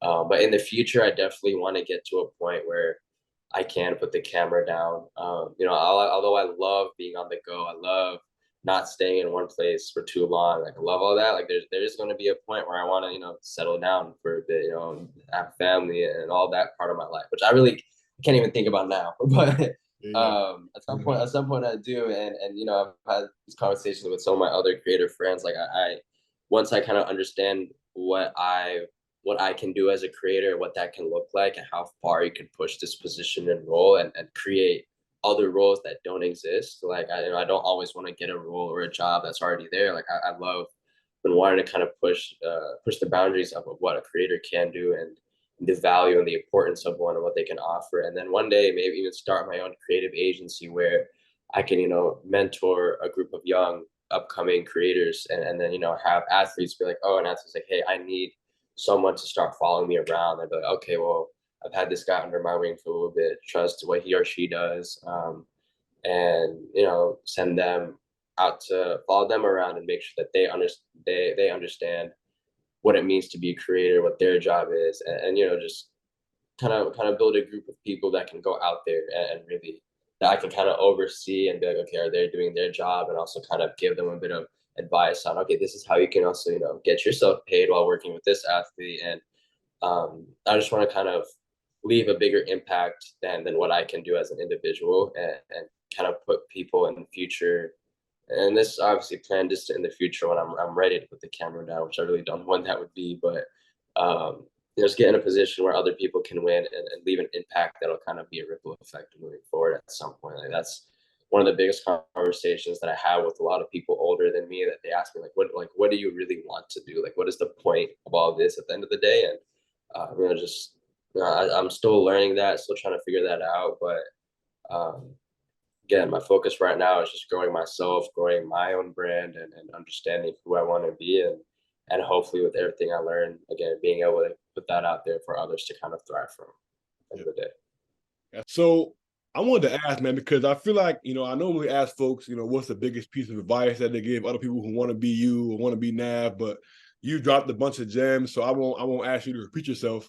But one thing that came to mind in your last response was you mentioned just how, one day you want to kind of slow down and get back to more of a normal life and normal schedule. And, you've already talked about here getting that call to go to the Bahamas in one day, or getting a call from Trae, oh, we got to be so-and-so in 2 days, right? Like, it's a very fast life. And I feel like a lot of people don't really understand that when you're working in the NBA in any capacity, whether you're a content creator, whether you're on somebody's team, you're a manager, you're a coach, right? You own that grind. Like, people always say that NBA players, man, hey, I was listening to the JJ Redick podcast. They were talking about, man, you want to get into coaching? He's like, man, I don't know, man. That travel is different, right? I'm on the road. If the team got a back-to-back, you got a back-to-back. You away from your family. So I want to ask you, right? Just talk about some of the things that people might not really think about or take into consideration when they say, oh, I want to be fill in the blank player, content creator, or the video guy, right? Because at the end of the day, it looks cool when you're on the sand dunes with Druski, or when you at All-Star Weekend and you at all these, like, hey, that looks sweet, you know what I'm saying? But it's a grind that comes with that. So can you just talk about that for the people who, again, might want to be you and might want to be in your shoes, but might not be considering the things that come with that?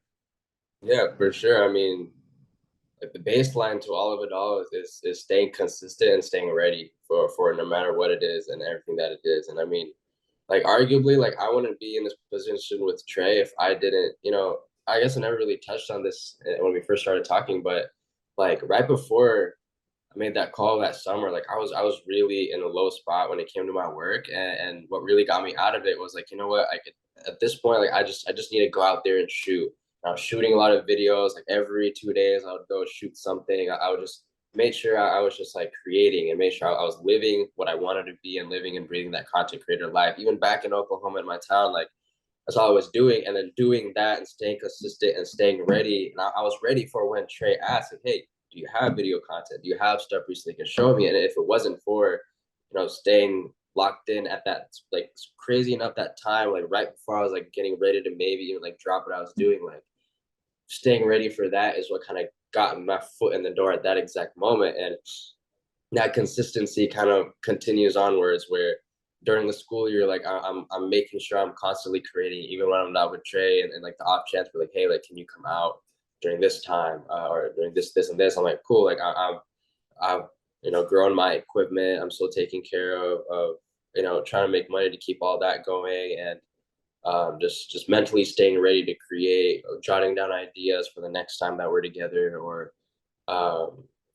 like like even during the off season, like while we're out here in LA, like I'm making sure that I'm getting up the times I need to wake up. I'm not trying to sleep in just because I can. But also, I'm taking care of my health and my body, because it's a lot. Like, whenever you're traveling like that, it's like you're losing sleep, your eating schedules can be off here and there, but it's really up to you to, obviously, like Trae and the team, like, they take care of you, and obviously, and hopefully, like, whoever's working with whoever else, like, they'll take care of you, prioritize your health as well.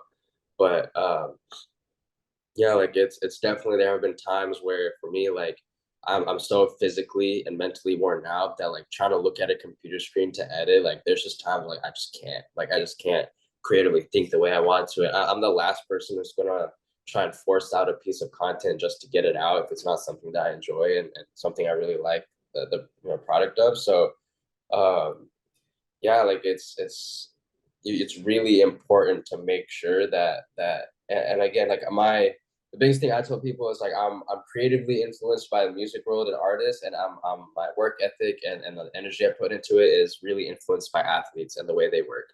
And you know, like shit, if you're trying to get a contract or you know make it into the league, like you're and even if you're like you know a player not getting minutes or whatever, like you're still in the gym, you know, getting that work in and staying healthy and getting your shots up, like just whenever the call, whenever it's your time, next man up mentality sort of thing. And so that's something that I've really been inspired by, and what I feel like has been really helping me stay consistent and being ready for whatever situation we're thrown into, and just being prepared for like, okay, so we're going to Vegas for summer league like tomorrow. Like, okay, let me make sure I have all this ready and this ready and this ready. I know we're not going to get a lot of sleep, so I have to make sure that I get my naps in during this time of the day, and I make sure that I have a snack ready, or I make sure I'm drinking water. Like the stuff that you don't really think about in like a normal everyday like life sense. It's like that's important to really keep up. So um yeah, like my first year working with Trae, like I lost so much weight. Like I was like I physically lost, like I was like, you know, I wasn't taking care of myself as much as I should have. And that's on me. Like that's just because like I didn't realize how much I should be taking care of myself. And you know, like going into this year is completely different. Like I'm making sure to like eat as much as I can. Like I got a gym membership out here because while the guys are working out, like my job, like I got to create content. Like I'm not going to be able to hop in and work out with them. So you know, I've got my own membership to make sure that I work out. And working out has been like a really big way to really not only help my body but my mind as well. And you know, like I went to a pickup run last night, which I played horrible in because I haven't touched a ball in like a month, and it was so bad, but it just feels so great to just like kind of be in a gym again because that's just I love hooping and you know just making sure to do things you love, but not get too carried away and not too comfortable. Like it's just it's a lot of balancing for sure. Like at the end of the day, it's just being able to balance living that lifestyle that you know it's like being around professionals or whoever you're working with, making sure that you can be a part of their lives. But you know, that's what would really make you valuable as a creator if you're able to find that balance of you're ready for whatever they need you, but you're also able to take care of yourself so you can put out the best work that you can, and to make sure that you're growing and that you're not declining in any aspect of your life, because you know that's just going to pull you down. Like, that's just going to, you know, if you're letting that personal life of you crumble, and that's just going to bring down the professional side of your life as well. So you know, it's important to take breaks. It's important to, you know, just give yourself some me time, let yourself rest, because like creative burnout is like a real thing. Like I've felt that so many times where it's like, man, like I just can't think of any ideas right now, or I can't think about ways to stick out, or I'm kind of tired of doing the same, putting out the same sort of content. So just kind of finding ways to, you know, like whether, you know, it'd be playing video games or, you know, talking with your friends or watching a movie, or, you know, just literally sitting down in a room, headphones on, listening to music, like just finding ways to really understand yourself, to stay consistent, and, you know, being ready with that almost that next player, you know, just being ready mentality of it all is definitely really crucial and important to have, especially in this world. That's great. That's great, man. I think that's a perfect way to kind of put a wrap to the you know, the deeper stuff, man. We're gonna get you with some quick hitters and then get you out the door, man. So first one I got for you, man. What is the favorite piece of content that you've created for Trae, and why? Okay, favorite piece of content. I think like I kind of have like a two-part answer to this one. So one is whenever he came to Oklahoma. So this was when I started working with him that first summer. He came back to play in Skins League again, and this was when he started debuting his first signature shoe, Trae Young ones at the time. And he came to debut them at the Skins League Pro Am, which just felt like kind of a full circle moment for me because I started working there, and then now I get to come back as Trae's creator to that event. And so and that game was crazy, and it was just a fun vibe. There's a lot of people there. It was packed again, and you know, like the governor was there, family was there. The love was amazing from other creators and stuff. But so the last play, like I think he was down one. His team was like down one.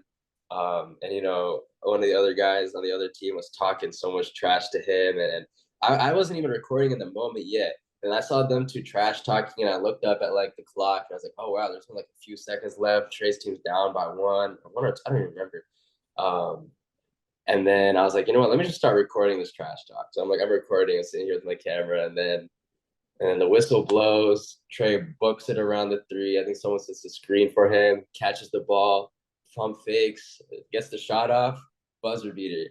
Everyone goes crazy. And like that video I have of that whole sequence, like everyone's like tackling him. Like I lose a shoe, but I'm like, I got to get the shot. So I'm like running in there in the middle of this like huge dog pile, Trae security, and then RJ are trying to like pull him out from under there because it's like he can't get hurt. Like he still got to sign his contract. Like this is like right before that happens. So like, and like everyone's just like around him, like, oh my gosh, like what happened? And I'm like locked in trying to make sure I get like the shots. And like I just loved like he was like in the middle of like this like crowd of people. He had like a smile on his face, and like it was just amazing. Like that shot, just him like saying like bye bye, and then just getting trampled by like everyone in Oklahoma, like on a court that has his logo on it that like he like pays for and stuff. Like it was, that whole moment was just like that video, which I just love. Like that just encompassed like that was like one of the first like one of the first things that shot for him, and that kind of set the tone. Like, okay, this is what it's going to be like working with someone like Trae. Like these sort of moments, like so that was definitely like it was a simple, like it was a simple, like technically speaking, it was simple, literally just record, follow him around, sort of thing. But like that's a really special video, and it like really took off. I mean, Trae's known for breaking the internet with stuff like that, so it's probably really one of my favorites. And then my second photo answer, that'd be my video answer, and the photo answer would be the workout that he had with Steph recently that they did together. It was last summer actually, and then and Steph is like one of my favorite players of all time. Like it's just the way he changed the game and who he is. I love it, and being able to meet him too was unreal. But just seeing like two of some of the greatest shooters of all time like push each other, and just being in that environment and being able to capture that moment of two guys that like when Trae's been compared to Steph a lot, like is he like the next Steph or is he this? And the fact that Steph wanted him to come out to a workout and really push each other was like seeing two guys, the best of the best at their craft, and really put in that work, and seeing that was really motivational to me. And that's what I really loved capturing. Like the photos themselves, like I just love the way they look. I love like the moments I was able to capture of like Trae like looking at Steph while he's like about to do his little routine, or just them like Trae looking exhausted after trying to follow what Steph does, and Steph staying locked in. Like that whole moment, well, was definitely really special to me. So how many missed shots would you say were in that workout? oh well, the crazy thing is if it hits the rim and still goes in, that's a missed shot. So Yeah. that's great. I know there wasn't a lot of missed shots, like technically speaking, but man, it's got to be a swish, or else that's a missed shot. If you don't switch it don't count. No. Yeah. Right. No, it was unreal to see. I was like, man, these guys are not human, and you can tell Trae was being pushed, but he was locked in. Like hardest I've seen him work. So definitely a special moment for sure. That's love. That's love. What would you say is something about Trae that people would be surprised to hear, whether it's like a character trait, something about him? What would you say is something that you think some people get misconstrued? Yeah, I think the biggest thing is the villain label. That's obviously that's come from him breaking the hearts of other fans and teams, and from an NBA storyline perspective, yeah, I love it, and I'm sure he would love it. Like he's the villain, right? But that's not who he is as a person, though. Like he's not a villain, right? Like he can be the villain of, especially the New York Knicks, but like, but he's at the end of the day, like Trae is like one of the nicest people ever. Like he's always super respectful, like very family oriented, and like I know MPJ recently just talked about him as well. Like he's really like he takes care of all the people around him, make sure that he goes over and beyond for all of us. And yeah, I think it's just like that villain label just has kind of seeped too far into like his actual personal life, and you hear a lot of disrespect from a lot of other people, but for me, that was new hearing like people like, you're like, yo, F you, Trae Young, or this, that, or that. And it's like, come on now, like, why are we doing that? But he's had to deal with that all his life, like ever since he was a kid. But he's also a human, and like he's not. I feel like a lot of people will, as they meet him, and a lot of my friends who have gotten to meet him, they're just like, yeah, like he's like really nice. Like he's not how I expected him to be. And I'm like, yeah, like you just got to get to know who he is. And Trae recently just started his own podcast as well, from the Point podcast. That's where he just started. And he's able to really use that as his own platform to set his own narrative straight um, yeah, just really showcase his character and who he is and how he is, and that's the biggest thing about him. It's like, man, like stand up guy for sure, and love him, and that's like a big bro to me, definitely. That's dope. All-Star Weekend or NBA Summer League? Oh, and we talking off the court vibes. What's yeah. vibe? Man, it's gotta be summer league. It's gotta be. I don't know why. Vegas is fun. Vegas. I mean, it's fun just because like All Star is great. I've only been to Cleveland for that All Star, which that was still an unreal experience. Like I really got to go behind the scenes with that. I've got some backstage shots that I'll forever love and cherish. But I mean, I feel like Vegas is such a perfect time because it's like right when the season's over and it's in the middle of the summer and everyone's having fun.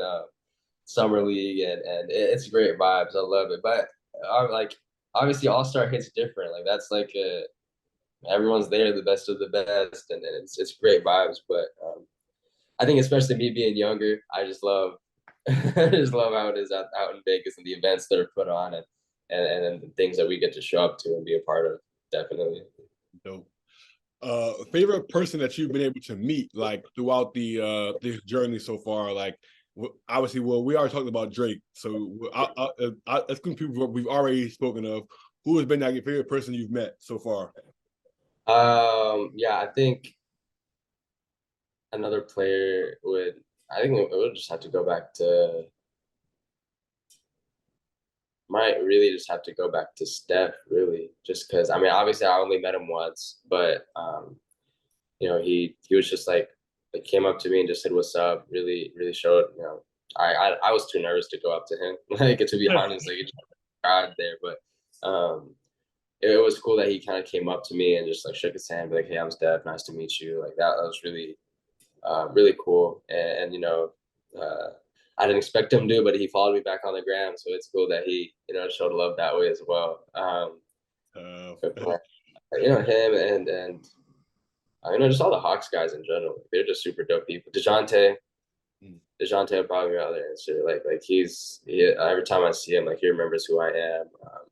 Really, really down to earth, solid guy. It's definitely awesome to be around, and it'll be cool to kind of be around him a bit more starting next year during the season. Dope.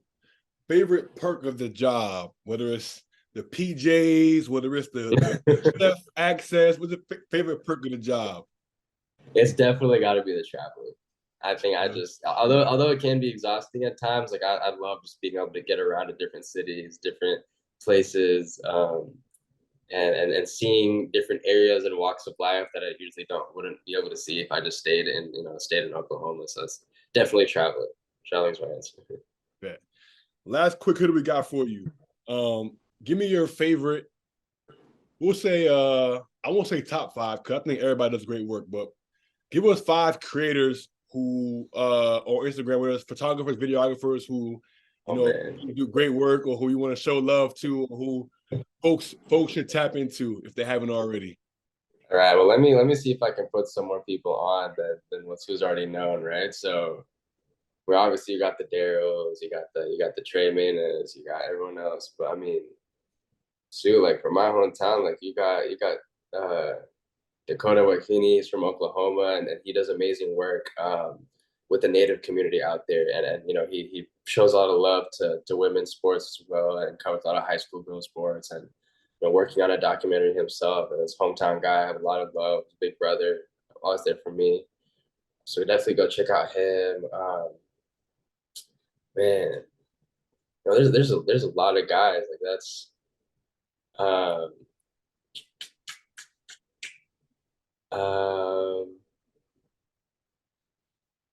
There's just too many. Like I really can't put like five people down. Really, that'd be First come to mind. Who's first to come to mind?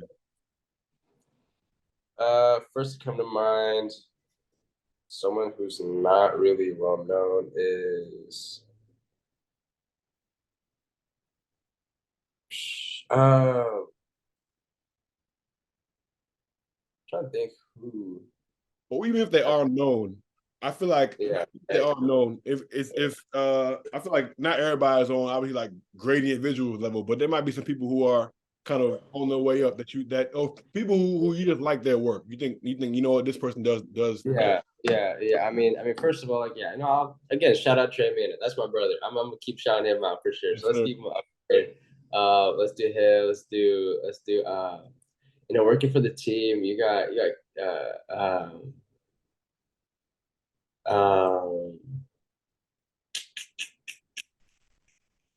I got homies that work for the Nuggets. I got homies that work for different teams. Shout out to wow, I'm blanking so hard right now. I'm about to pull up my Instagram real quick. I'm about to see who all I've been showing a lot of love to. Um,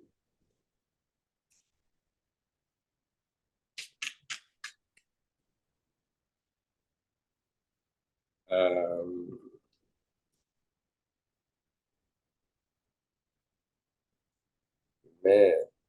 A lot of folks. So there's a lot of folks. That's what I'm saying. Like, someone I do want to show up to is Jason Martinez, Nike KD. He's from Oklahoma too, and he's not just in the sports world. He does a lot of great work in the music industry. Shout out him. I definitely want people to really show love to him and what he does. And then from Oklahoma, I'm gonna shout out my boy KB Visions. Like he does work for Skins League. He's up and coming. He's staying consistent. He's doing a bunch of great work for the league as well. And then Amar also, like he's really stepped up and really delved into the fashion world. And the work he's been putting out recently, it's like he's a vet, in this world. Thanks. Already. Who else can we talk about? There's I've just met so many guys like Chase McCain. Can't forget about Chase. Chase. He did a lot of great work for Peyton Fisher. Still does work with him. He's now doing his own thing. There's Joshua Martin. There's like I'm not gonna give you a top five. I promise you that. There's no way I can. I respect the list, man. But it's like there's just so many people. That's the thing I love about this world. Is like I've just met so many people who are really growing in their own lanes, creating their own content, and whether it be locally or back at home or just different people who have really started to, like Jay Squared, like he's been a big influence of mine as well. Calvin, Calvin is the one who what's his Instagram? Let me make sure I shout his Instagram right. So Calvin May, that Calvin May. So he's the reason why I was able to sneak into that first Drew League game of mine because I didn't have a credential, and he was just like, man, you just gotta fake it till you make it, and that's like one of the biggest pieces of advice. And he does amazing work as well. So yeah, a lot of those guys are definitely people that are killing it in their own ways. People that are up and coming or already doing what they're doing. It's like regardless, it's those are guys that I'm proud to call my friends, and shout out to them for sure. Love it, man. So shout out all the smoke. We stole this segment from them, man. But last question we ask all our guests is, who is one person we should have on the What's in Your Bag podcast? But whoever you say, you got to give us the assist, man, and help us get them on. You know what I'm saying? So this could be player, photographer, this could be designer, stylist, anybody, a manager, agent, who is somebody who you think has a dope story and that we should talk to on the pod. It's definitely got to be Daryl. I'm gonna let him know. I'm gonna let Daryl know I'm gonna hit him up like, Brody, like, it's I don't think he shares the story enough of what it could be. He could have his own reasons, so I won't pressure him too much, but I think he can. When I saw him in LA, he was like, "Yeah, man, I've only done one podcast. You know what I'm saying? It's just I be, in and out. Listen, man, listen, we gotta get you on. You know what I'm saying? So if you could throw us the alley-oop, you know what I'm saying? That'd be a great plug, man. I got you. Well. The world deserves to know a little bit more about him, and I think it'll help a lot of people as well to be able to see his perspective on things. So, facts. Say no more, man. We definitely gotta make that happen for sure, man. But this has been an awesome conversation, man. Definitely so glad that we were able to get it done. You have an amazing story and amazing perspective. I know that so many people are going to be able to draw inspiration from this, man. So definitely want to give you your flowers, bro.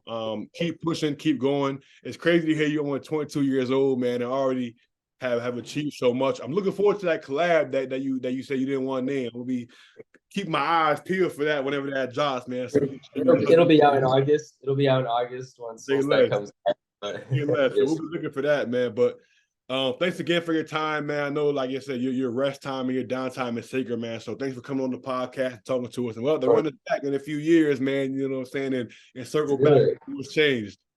Part two. But I love it, man. Thank you for having me on, bro. I love this conversation. It was a great time. Appreciate you. No doubt, man. Listen, hey, Daryl, if you listen to this, man, we coming for you next, man. We gotta get you in the hot seat so we can see the story, man. You know what I'm saying? But alrighty, folks. This has been another episode of the What's in Your Bag podcast presented by Bet Online. As always, remember to subscribe to this podcast. Give us a thumbs up. These interviews are amazing. We're gonna keep them coming. We got another special guest for you guys coming next week as well, so stay tuned for that. This is gonna be my guy Pull Up Tay on the outro. Make sure you guys stream his music. Till next time, folks. Peace. Suave.